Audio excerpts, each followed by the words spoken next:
Life Audio. Welcome to Empowering Homeschool Conversations, your authority in navigating the world of homeschooling diverse learners.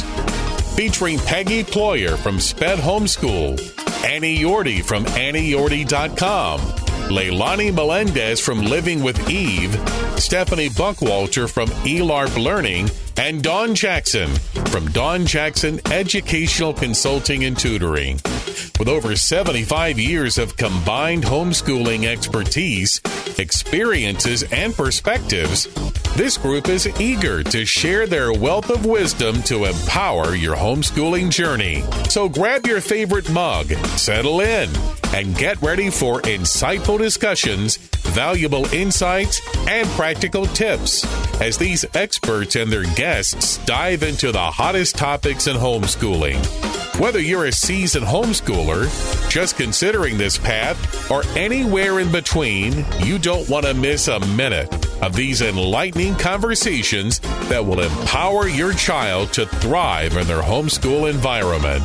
Empowering Homeschool Conversations is starting right now. Join us to give your homeschool the power boost it needs to successfully educate the unique learners in your home. Today, we are going to talk about strategic homeschooling, assessing last year, and planning ahead for diverse learners. And my guest is one of my co-hosts, Annie Yorty. Annie is a wife, mother, writer, speaker who brings hope and encouragement to those navigating tough times. Her life is filled with unexpected twists, which has deepened her reliance on God's presence and purpose. Annie's advocacy journey began with the birth of her first child, who has Down syndrome. She finds joy in helping others discover their needs and sources of support. Her advocacy spans parenting, disability support, global missions, homeschooling, Bible teaching, and Annie has inspired audiences across 4 continents and contributes to various blogs and online magazines, including Crosswalk. Her book, From Ignorance to Bliss, God's Heart Revealed Through Down Syndrome, shares the hope she found through her parenting journey. As a lifelong learner and craft enthusiast, Annie also enjoys playing the piano and ukulele, traveling on mission trips, and spending time with her Labradoodle. She lives in Pennsylvania with her husband, Jeff, an Air Force veteran. Together, they have 3 children, and Annie encourages others to look upward and perceive God amidst life's challenges. I'm so excited to have you on the show as a guest today, Annie. I know, it's going to be fun. Yeah, I know. When you're on the other side, it's fun to be interviewed because there's a whole lot going on when you're the interviewer. So it gives you the opportunity to just share from your expertise, and you have so much to share with our audience. So I'm excited that you wanted to talk about this topic because we're going to be coming into a new school year, and sometimes we feel bad about what we had in the past, but to assess it with the right eyes and to look forward to the school year with hope instead of maybe dread. I remember years where I was like, oh, no, not another year. But we don't want you to feel that way. So Annie's going to give you some encouragement today. So stick in with us and just realize that there's so much more. Do you want to just start out with maybe an encouraging word to the parents, just to kind of give them an idea of, what we're going to be talking about and how this is going to help with preparing for the next year and reviewing the year in the past?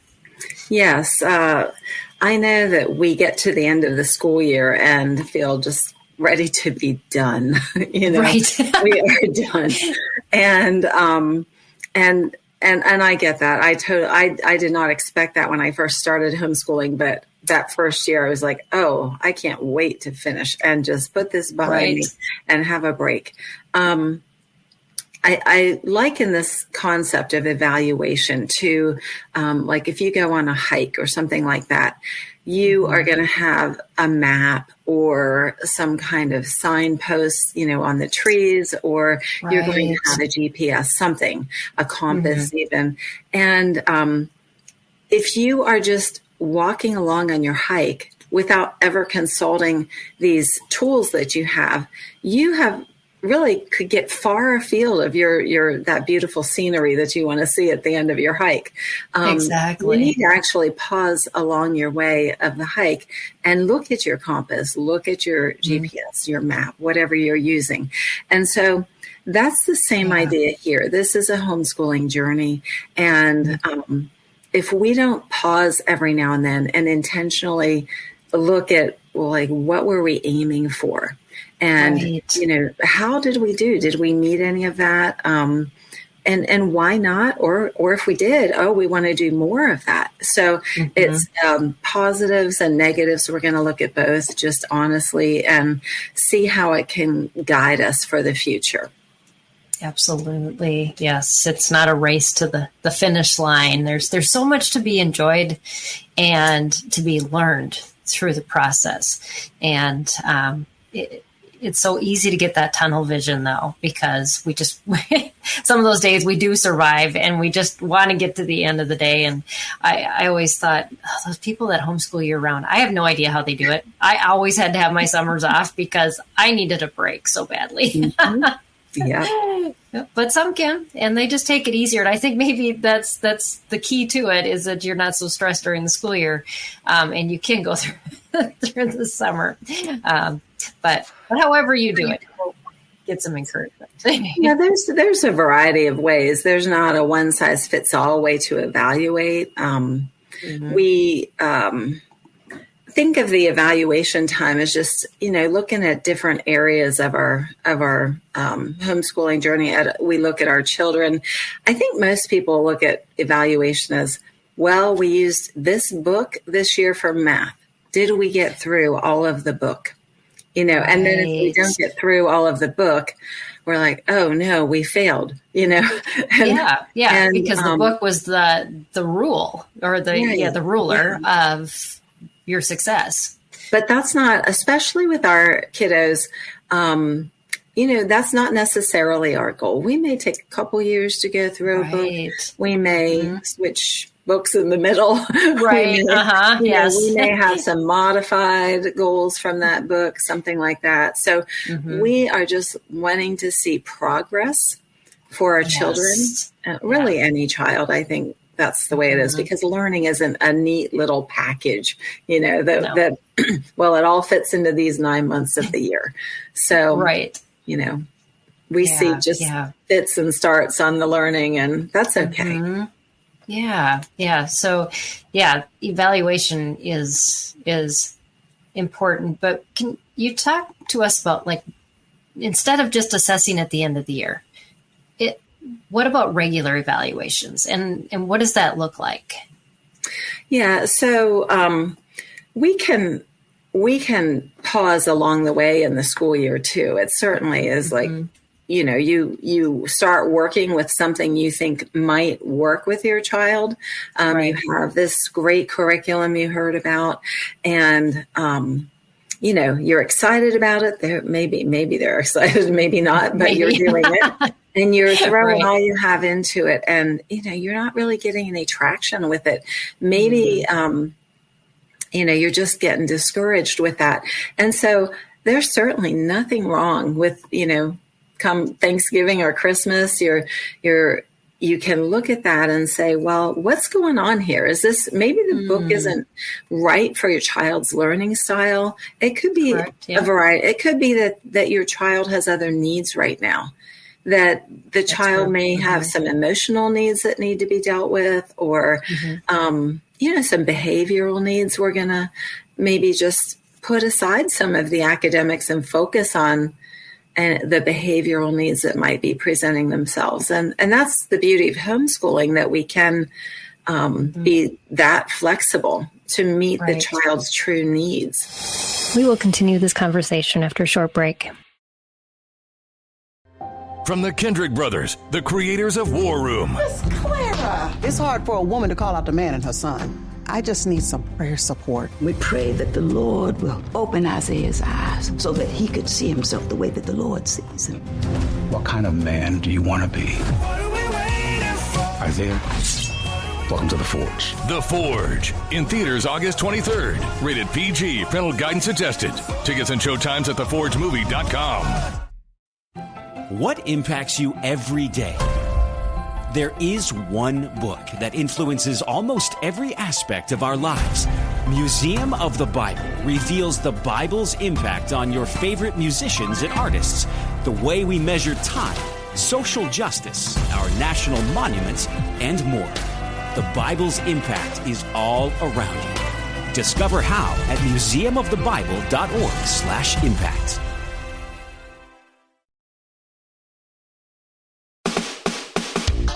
This is Empowering Homeschool Conversations, provided by SPED Homeschool, a nonprofit that empowers families to home educate diverse learners. To learn more, visit spedhomeschool.com. Yeah, yes.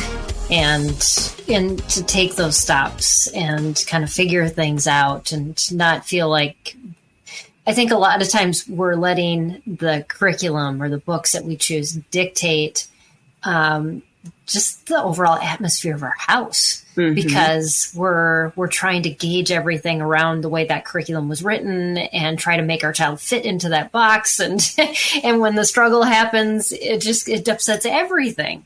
Instead of doing those evaluations. I'll mention one other thing that I think influences us. Besides just that curriculum or that other people and what we see with another family, those children, those perfect children over there. Yeah. The ones that other people have. We don't see all of them. Yeah.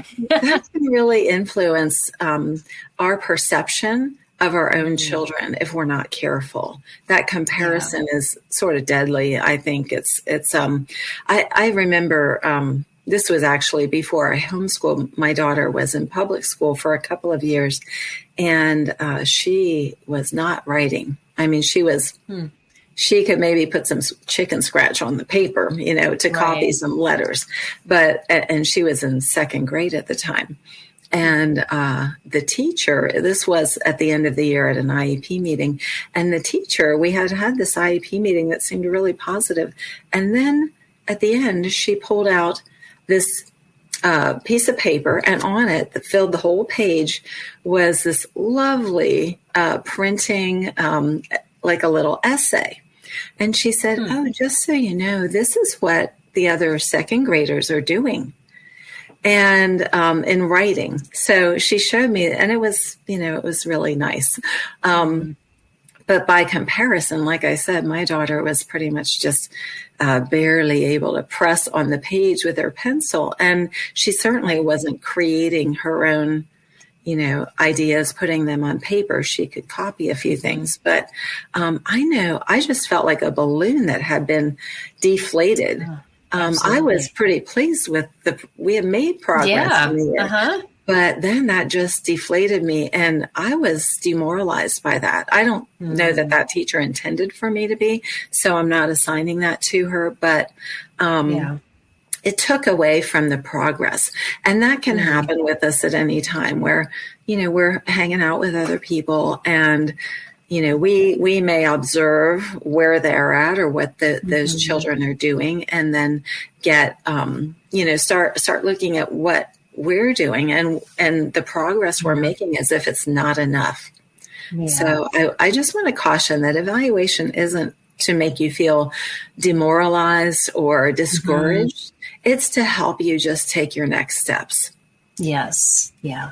And in a lot of states, showing progress is required. Can you talk a little bit about state requirements and assessments? Because I know sometimes it's mandatory, in a lot of states it's not. But for those that it is, it really is a stressor for a lot of parents, because because sometimes they can forego the regular, like, standardized testing by showing progress. But I think parents are kind of at a loss because it seems so ambiguous about showing progress too. Yeah. Yep. It is kind of an ambiguous thing, right? Because it doesn't say what kind of progress or how much progress. Yeah, exactly. So, I think that just gives us some freedom, If the law doesn't really define it as anything more, with more parameters, then we have freedom. And we do want to be responsible with our freedom, even when we're in a state where there's no requirement at all. And I've lived in those states, a state like that. I've homeschooled in a state where they did require a standardized test. And, that was challenging because our kids don't always take standardized tests very well. Exactly. But really, there was no authority that was saying, oh, your kid didn't do well enough on that test. Now you can't homeschool anymore. So I tried to pick a test for her that was more doable for her. It wasn't a timed test. And I'm trying, if I recall, it allowed for some reading of questions and that, but it was still satisfying the state requirement for a standardized test. So, I took that for what it was worth. Some of it was helpful for me to see, was there any progress over last year? Are we stagnant or, with this testing? But we can't always do that with our kids because some of them just don't test like that at all. So, even if your child is completely, not really able to take the test, if your state has that requirement, just do it and let the chips fall where they may. You've fulfilled the requirement. Okay, that's being responsible. Some states, like the one where I live now, I remember when I moved to Pennsylvania. Oh, I did not like having to do, they have a lot of oversight. So you as a parent have to produce a portfolio, which is, kind of a summary of each subject that you taught and with samples. And at certain ages, you have to do standardized testing and you have to give them a plan for your year. And you also have to have that portfolio and the child evaluated by a certified teacher. Yes. So I was just like, what? Why are we moving here? Yes. Like, no, they don't need all that. But that's, I lived in Pennsylvania, so I have to, that's what I did. And after I kind of settled down and did it, I actually saw some benefit from making that portfolio. Yeah. The part about going to the certified teacher, that we can debate whether that's good on another day. Right. The people I went to were helpful. Like if I had questions and things like that, they would help me and give me advice, that type of thing. But the portfolio itself was really kind of neat because it forced me to do this evaluation of where we had started and where we had ended. And I learned we did more than I thought this year when I really started to put it down on paper. And I basically, you think about all the things that go into a portfolio like that. Absolutely.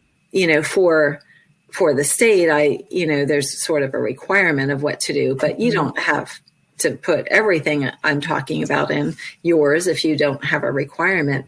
But really, I listed every curriculum and, what products, what things we use and how much of it we went through and put some, if there were grades or something like that when they get to a point, where you're grading things or needing a transcript, that comes in handy. I also included a lot of other stuff that we were doing, things like field trips. And you can make this sort of like a scrapbook. It's interesting to look back at. You can do the field trips you go on, list those. You can put things like lessons your child might take or artwork or service that they do for others. All these things are part of your homeschool year. And when you put all this together, it really quantifies what you've been up to. And you may not have really thought about all that, but I get to the end of the year and I was like, here, I actually dug one out because it's been a while. Okay. So I dug it out and it's just in a little notebook, nothing special. And I was like, wow, this is really neat. And it's something to look back at and just be proud of. And so I really encourage people, after all that griping about doing this portfolio and evaluation, I do encourage people to make their own portfolio and just think about all the educational experiences your child has had and kind of put it all into that notebook. And even kids, like you could, if your child is verbal, you can interview them about different experiences they had and record them. Yeah. So there's a lot of good things that can come out of that. Definitely. Yes. We tend to think on the worst, that nothing happened, that we remember all the stuff we didn't do right. But if we have that ability to go back and see things that did go right, the things our kids did, it's an encouragement too, for both us and our student, that things are happening. And yes, we lived in a state where standardized testing was required. My favorite was the Peabody test because it was oral. And there was no writing required. And so the testing administrator, it was kind of like a game show where they asked you questions, you answered questions. You had no idea if you got them right or wrong. So the way that the tester ends the test is that if the child gets 3 in a row wrong, then they move on to the next subject. And so they have no idea. I never told my kids that. They're probably learning that now. They won't listen to the show. But it's a little bit easier of a standardized test than some of the other ones. But yes, depending on states, there's different requirements, and some states do allow the portfolios in replacement of the standardized tests, and some require both. It's just, you got to know your state laws. So if you don't know those, contact your state organization. I was going to think we do need to share with the audience how they can find out this information. So, they're not out in left field wondering. Right. And we'll put a link up to the Homeschool Legal Defense Association, because you can find all of the state laws on their website too. And so that would be helpful for you to find that there. We will continue this conversation after a short break. From the Kendrick brothers, the creators of War Room. Miss Clara! It's hard for a woman to call out the man and her son. I just need some prayer support. We pray that the Lord will open Isaiah's eyes so that he could see himself the way that the Lord sees him. What kind of man do you want to be? Isaiah, welcome to The Forge. The Forge, in theaters August 23rd. Rated PG, parental guidance suggested. Tickets and showtimes at theforgemovie.com. What impacts you every day? There is one book that influences almost every aspect of our lives. Museum of the Bible reveals the Bible's impact on your favorite musicians and artists, the way we measure time, social justice, our national monuments, and more. The Bible's impact is all around you. Discover how at museumofthebible.org/impact.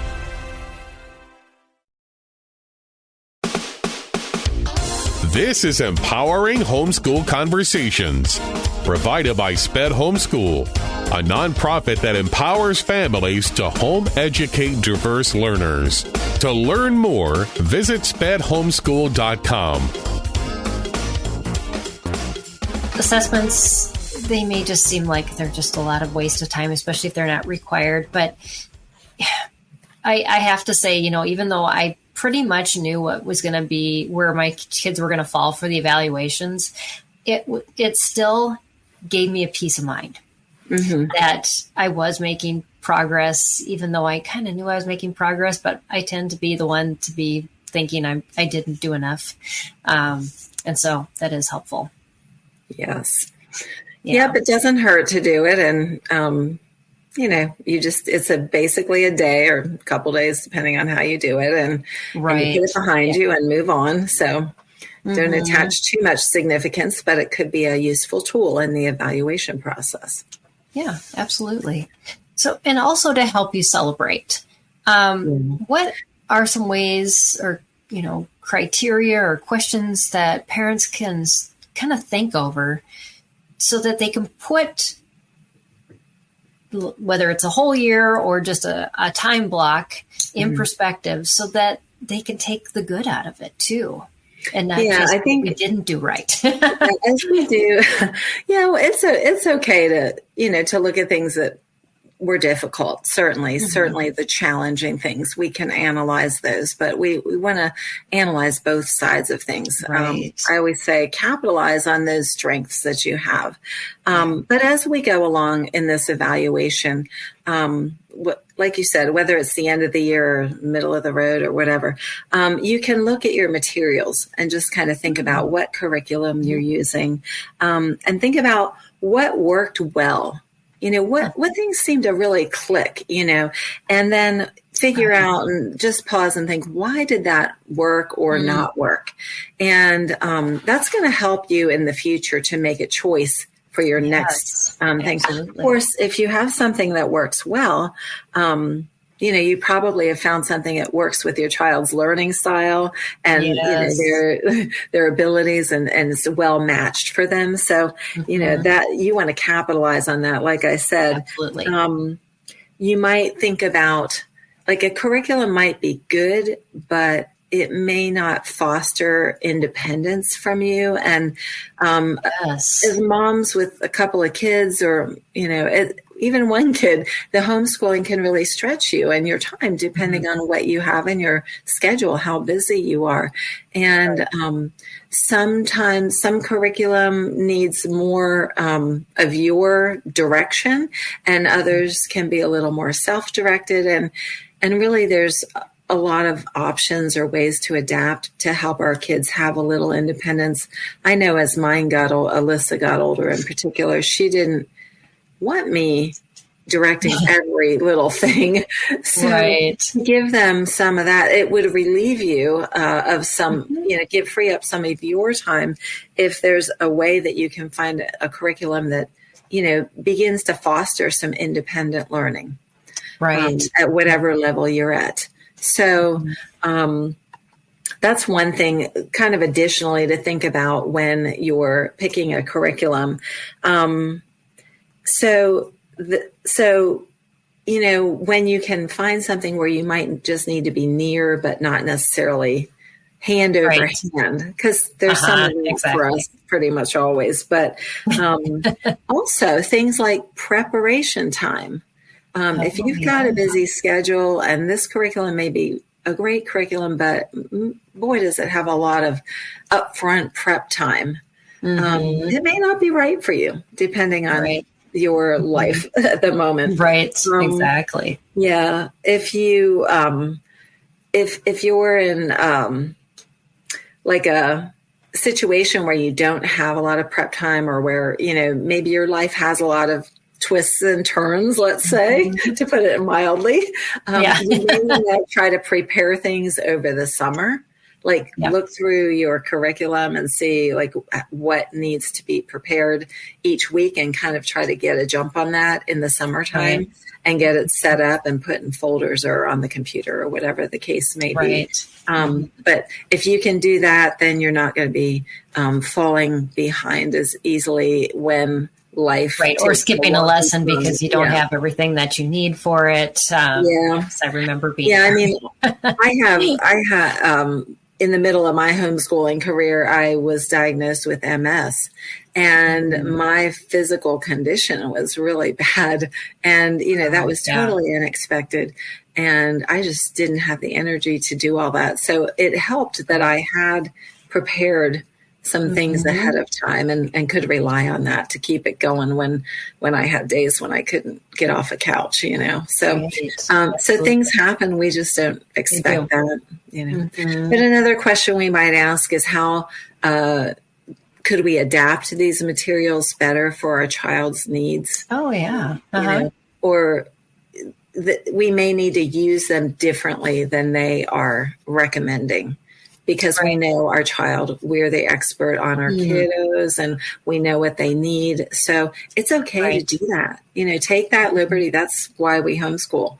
So we can teach them the way they need to learn. So that's, you may need to break up lessons into smaller chunks, or, just space space them out. If you have a child who can't write, you need to find another way for them a creative way for them to show what they know.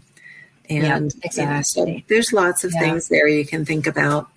Also, you want to think about like the mix of the different materials you're using. So some things for your child will be more challenging than others. And kids need to feel like they're succeeding at something. If everything is a challenge, well, I mean, we do too, even as moms who are teaching. If everything is just so difficult, we're not motivated to continue on. So of course we need to challenge them. You know, there's this, we want to push them to the next level, but we need to have a pace that we can say we have achieved something here, you know. And so we might have, you know, one subject that's going to always be challenging, you know, and then find some balance in that. So there's something else your child feels very successful at. And so try to think about that as you evaluate what went on in your schoolwork. Does your child feel like they have some victories in this? You know, and also like homeschooling isn't just academics, right? It's a lifestyle. So have you excluded the lifestyle part by just an over focus on academics? Just the lifestyle part, I think, makes it interesting, makes it fun. Absolutely. And that's where the life skills usually come in. Our kids are watching us, they're learning, and it's just part of the curriculum that we didn't plan.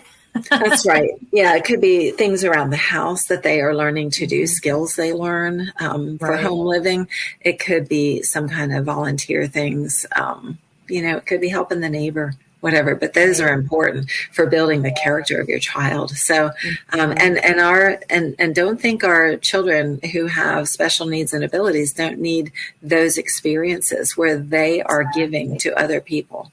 So yeah, I've been guilty of that, where I get to, you know, very kind of a tunnel vision for, what, you know, we got to get this done, you know, and forget about those other experiences that build our children. Well, and that's where these questions that you just gave us, which are amazing, help us to evaluate, not so much to bring us down, but to help us then learn from what we've done previously and go, how can we make this even better next year? And I think if we go into it with that perspective, is that we're always improving, we're always getting better. And I just remember, you know, seeing those moms who have homeschooled for a while and thinking, oh, they got it all together. And I was waiting for that time when I would have it all together, and I never quite got there. But I got better at it. Either. I got better at it every year. And we can also use we can use our evaluation time to think about our child kind of as the individual and where they're at developmentally. It's not all just the curriculum that we're looking at and evaluating.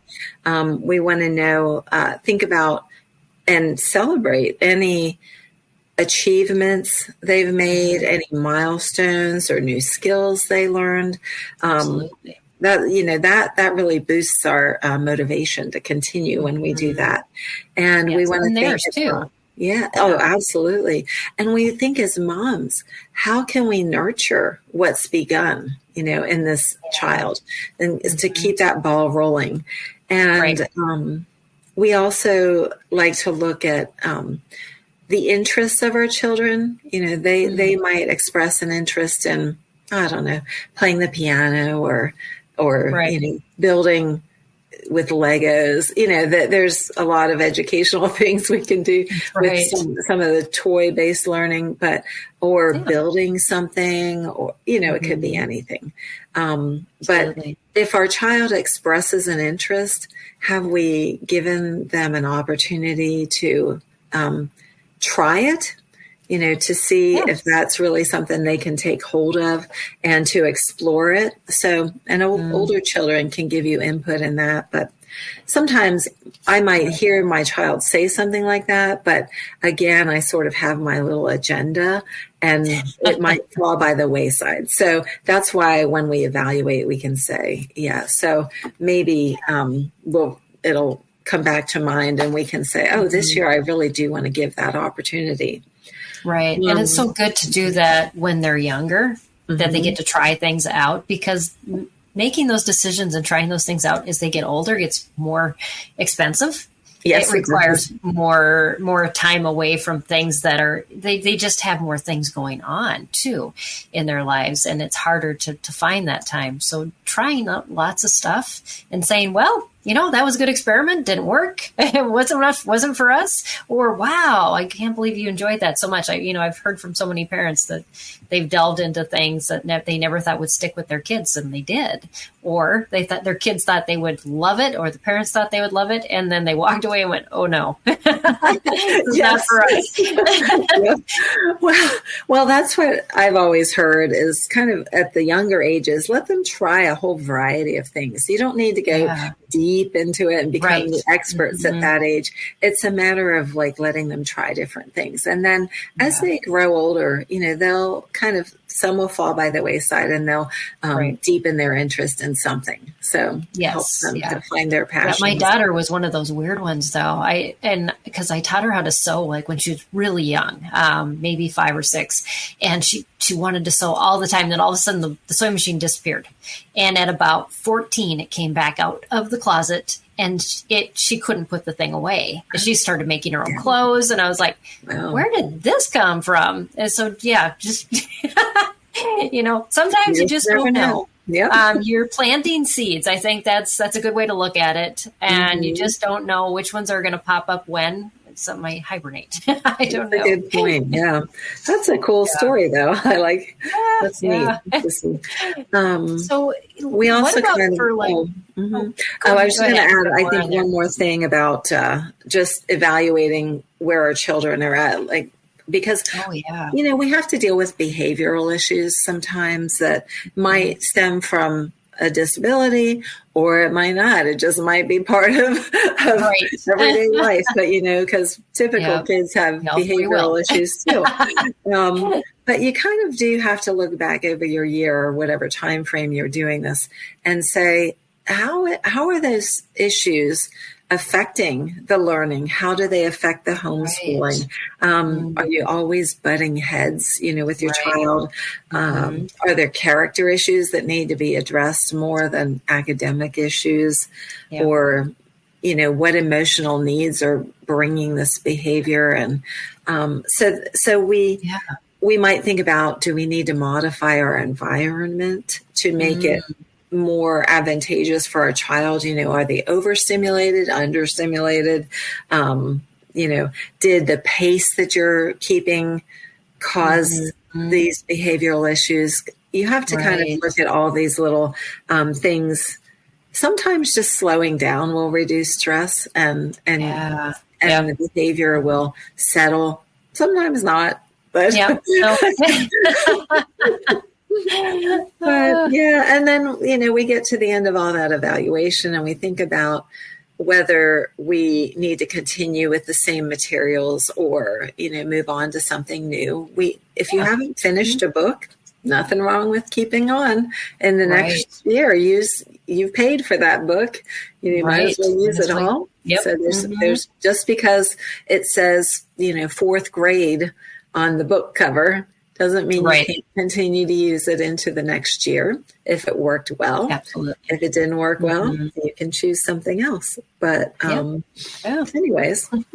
No, those are all really, really good because there's just so much to sort through and think through. And, I'm hoping that as people are listening or watching right now, that they've been processing a lot of the questions you've been giving us, because it's important that we think through and we don't just keep charging ahead, because the problem is then we think about it afterwards, and we don't think about it in a good perspective. Yeah. It's like this rushed, fearful, anxiety-driven thoughts that tend to take us places that aren't going to be productive in planning.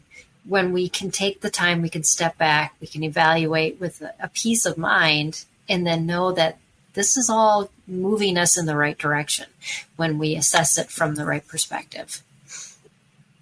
So as far as like organizing, I know, I've always started out my years so organized, and then things kind of fall into disarray. It's kind of like my house. Everything on the outside looks really nice, and just don't look behind any cupboard doors in my house. Just for people, don't open that one. Everything will fall. People have those glass cupboard doors, and I'm like, I don't know about that. That would not do well in my house. Yeah. So, this is a natural time to sort of organize and put away some old stuff, and then prepare what you're going to do the next year. I think people wonder if they need to keep everything they've ever done throughout the year. Yes. And I would say, no, you don't. Right. You're going to have a lot. Even if it's on the computer, you don't need to keep everything, but it's easier. Well, thinking back to your portfolio you showed, if that was a year's worth and it was that thin, yes, definitely. I'm sure you did way more than that in that year. This is true. But I saved basically a couple of samples. When my kids were really young and they did like little art projects and things like that, I would, put those into a notebook sometimes. You can just kind of reorganize your things, throw away some of your things, take pictures if you're really feeling attached to it. Organize your stuff on the computer. Your files, maybe they're kind of scattered, and you can sit. This might be a good time where you have some time to sit and rearrange things on your computer. It's hard to keep track of all those things. Whatever we have stored is well. I like the saying that whatever you have, whatever you own, owns you. So that includes the files that we keep. So good. We don't want to keep moving these and organizing them and all that, but take some artwork, frame it, hang it on the walls, and then let the rest go at some point.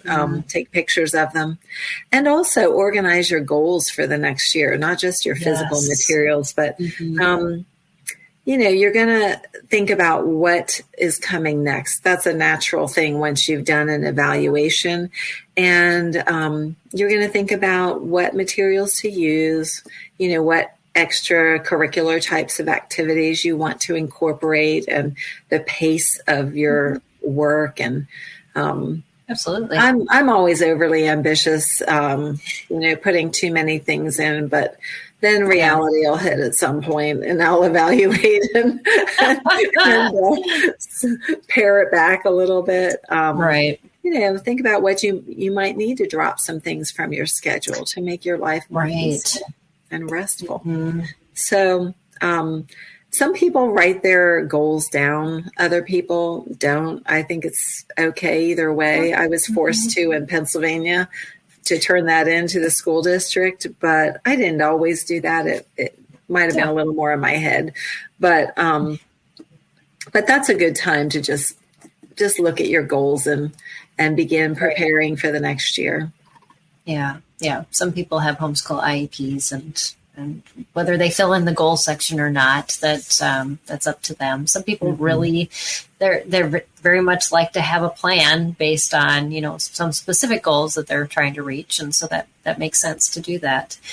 It's also a good time as you're thinking about the next year to think about if you need some kind of outside help for a particular issue that you're dealing with your child. Maybe you suspect there's some diagnosis, or if there are behavioral issues that you're really struggling to get a hold of and settle in. An outside person might be able to help you with that and give you a new strategy to try, and so that you don't start out the new year with Annie.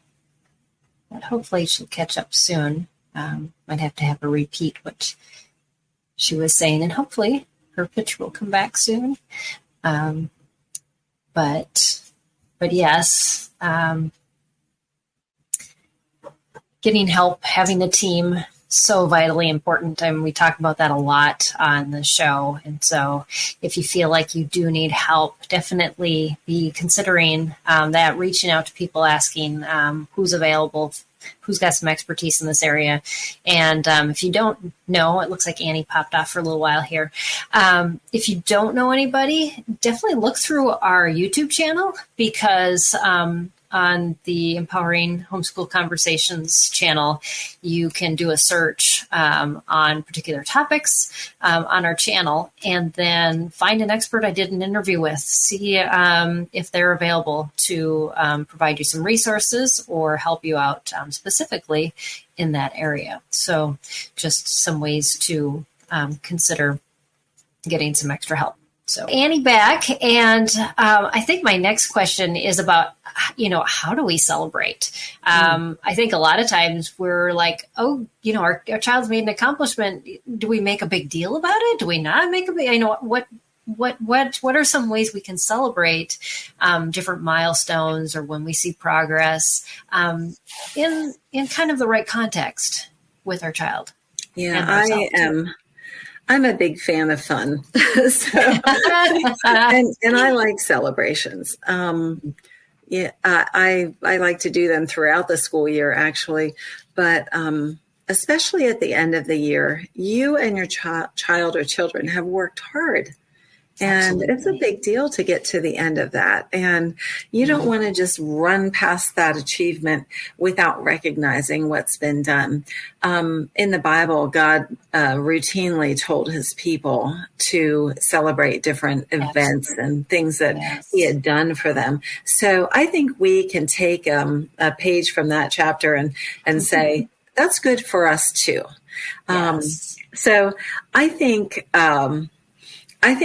it should be a family tradition that at the end of every school year, you do something special. And that could, the sky's the limit, however you want to do that. Some people will, have a big family dinner together that's got special food and things like that. Some people have a big ice cream party. Some do, like a co-op celebration. I know with a group that I had started years ago, we would always have an end of the year celebration with our friends. And so it could be all kinds of ways that you do that. But I think some of the things that, I want to say too, it's great to invite your extended family or friends, like the grandparents, because they, some of them are skeptical. Others are not, but either way, they'll see what your child's achieved too. So it will just be a moment for them to enter into that celebration. But you could definitely honor each child with find something they've achieved and honor them, either just by telling about it, taking a minute to just say some words of affirmation, or you might make a little certificate or something like that about certain achievements. You might give them an opportunity to show something that they've done. Could be like a talent show that each child will do something. And talent shows aren't just like, let's sing a song or whatever. It could be, they're going to show, like your daughter sewed things. Maybe she's going to show some of her fashion show or something. So it could be things like that. They might play a musical instrument, but just make that a special time where they're honored. And and it's not a bad idea. I know it seems a little self-serving, but to encourage them to honor you and the work that you've done, that gives them an understanding that someone is sacrificing for them and help them to develop an understanding and appreciation for their moms. So maybe there's a dad that's gonna, take the time to do that, to say those words, or some other way, but it's not a bad idea to do that. Some people will go out and do something special. Maybe, just some will go like a weekend trip to the beach. Something like that would be a great way to end if you have a beach nearby. I think one of the most important elements of that celebration is to thank God. Yeah. Because it's through his blessing and his equipping that you've been able to homeschool and that your children are learning and achieving something. And just make sure that he's like the one who's getting the glory for what's happening in your home. And, that just teaches your children to rely on him for wisdom and guidance and encouragement and help. So all of these kinds of traditions just bond you together, and it's fun too. Yes. So it is. Suggestions. You will come up, if you start thinking about it, you'll come up with many more, I'm sure. Yeah, and it is very family specific, child specific as to what you consider a celebration. I know even my kids, they all wanted different things for graduation. It was not the same. Only one had a graduation party, and that was kind of last minute because he's like, oh, yeah, probably. But, it's just, you just, okay, we'll just take the celebration however they want. One just wanted a dinner at the end of all of his high school stuff. It's like, okay, just family dinner. That's fine. That is good. The older children definitely can have input. And the younger ones may have some ideas. Some might be wild, but right, exactly. We may have to tone it down a little bit instead of ramp it up. but all good, definitely for sure. So once we do an evaluation of the previous year, close the books, summer, are they learning during the summer? Let's talk about that a little bit, because I think we think, oh, well, school's put away, so learning has shut down. Our kids can be doing over the summer, and it doesn't need to all be programmed by you. That's the thing about it. Our kids need time to just let their brains rest, let what they've learned over the last months percolate, I call it, and just let. It's a time for them to be bored sometimes, a time for them to figure some things out on their own. You don't have to hover over them with what's going on in their lives. So it's a time to sort of provide some materials and turn them loose. So we talked about some other things you can do over the summer, like teaching some home living skills that maybe you don't feel like you have time to do during the school year because of the academic schedule or other things on your schedule.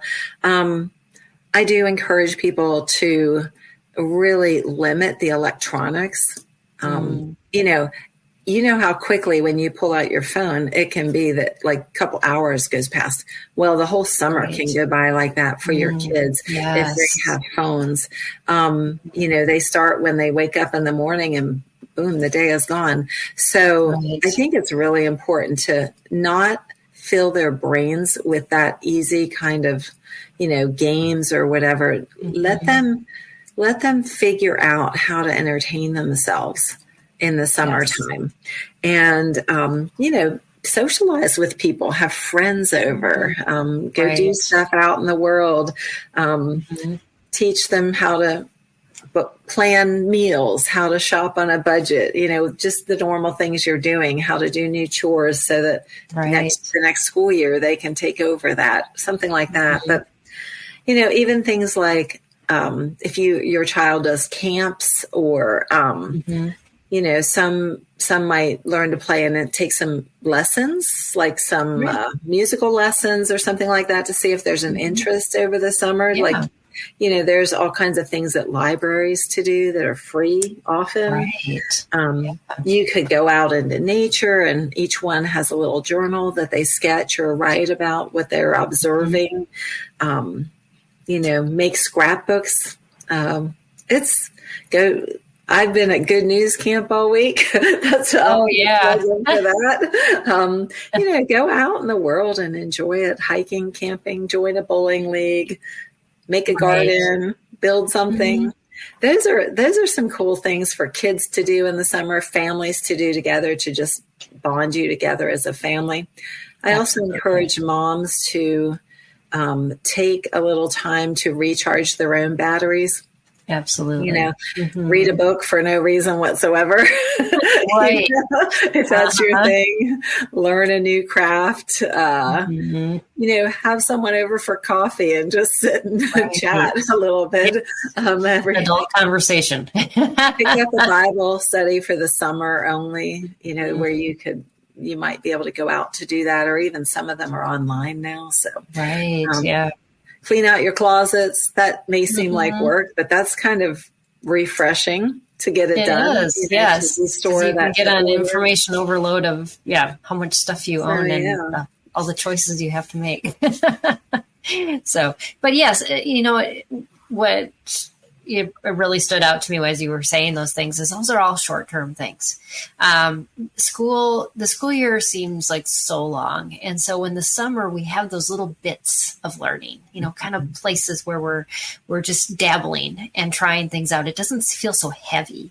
And it's where you can do this lighter side of learning that really isn't lesser. It just, it's not all the stuff that we're like, day by day trying to create proficiency and all those other things.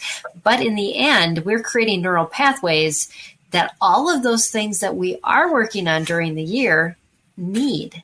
And we forget how necessary all of that type of learning is to make everything else click. That's so true. And it's just sort of as a final thought on the summer. We work really hard as homeschooling moms. Any homeschooling mom works hard. But if you have children with the special needs and abilities, you can get weary. And there's nothing wrong with just taking a break from everything. Just do that. Do what you need to do, because this journey it's for the long haul. This isn't a quick weekend trip somewhere. This is years you're investing, and you need to rest along the way, and don't feel like everything has to be productive, because like you said, some of these things that don't feel productive actually are productive for what's coming next, developing things in your child's mind and all of that. So just take the summer. If you just say, I'm then take the time you need so that you can approach the new year with that fresh attitude and excitement, knowing that you have the strength for the next leg of the journey. Absolutely. Yes. Yeah, that is so important. Yeah, and you do such a good job, Annie, of encouraging moms and parents. Can you talk a little bit about your website and what people can find there too? Yeah, so at my website, I have a blog, and every other week there'll be a post there that just really helps you to perceive God in the midst of your wild and crazy life, whatever that looks like. Gives you a little food for thought and a little encouragement for your spirit. I like to be very real with people. This isn't a show for me. I think we do best when we're transparent. I also have, as you mentioned earlier, the book that I wrote that was published last year, From Ignorance to Bliss. And I think that's encouraging for any parent, but especially those with kids with special needs, because God is always at work through these situations. And when you can see what he's doing, it's amazing. And then I'm also so excited. I really haven't put out too much about this, but I am publishing this fall. My next book is coming out. It's a Christmas devotional. And you may recall, Peggy, I love Christmas. Oh, yes. Yeah, we've talked about that. Yes, we've had an interview. So if you want to search that, look back on the past interviews. So that's going to come out right at the beginning of November, just in time for that season. And I hope people will really enjoy that. It'll be something you can read with your families. And I'm also putting out a series of videos to kind of deepen the experience for each devotion. So I'm really looking forward to that. So you can sign up at my website, and then you'll be able to keep tabs on that. If you're a big Christmas person too, you're going to enjoy this devotional. Awesome. Yes. And that's annieyorty.com. The hyperlink will be in the show notes, so you can just click on that. But then information about your book is all on that on your website too. So you can find everything that Annie does and is doing on there. So that's exciting. And do you have a newsletter that goes out? Yeah, I send out a quarterly newsletter to just give you some updates and some fun things, recipes and things like that. And also you can find my work at crosswalk.com pretty regularly. Yes. I do a fair number of homeschool blogs there, and other devotions and things like that are over there too. Yeah. And Annie just did an interview. You just did one on marriage, and that, and then you've got another one coming up on writing. Yeah, that's going to be interesting too. Mm-hmm. So lots going on. So, well, thank you so much. This has been a great topic, really good to address during these summer months when we're all kind of thinking behind, thinking forward, and it's good to put our thinking in the right place. For sure. Yeah, and you did that. Where we're at and move on. Exactly. Yes. So good. All right. Thanks for having me. Yeah. Yes. Thank you for sharing. I appreciate you addressing this topic. It's one that I don't think we've done. And if we have, it's been a long, long time. So yes. But the next episode that we'll be playing after this one is Tailoring Success, Crafting Effective Educational Therapy for Homeschooled Students. And that will be hosted by Stephanie Buckwalter. So she's actually interviewing her daughter's OT. So they've got some great things to tell you about that. And so you'll want to join in for that one. But thank you so much, Annie. Appreciate you as a co-host and also as a guest. It's always fun to interview you and hear all your great ideas. So thanks, Peggy. Absolutely. And thank you all for joining us. Have a great week. God bless. And we'll see you here next time on Empowering Homeschool Conversations. Bye, everyone.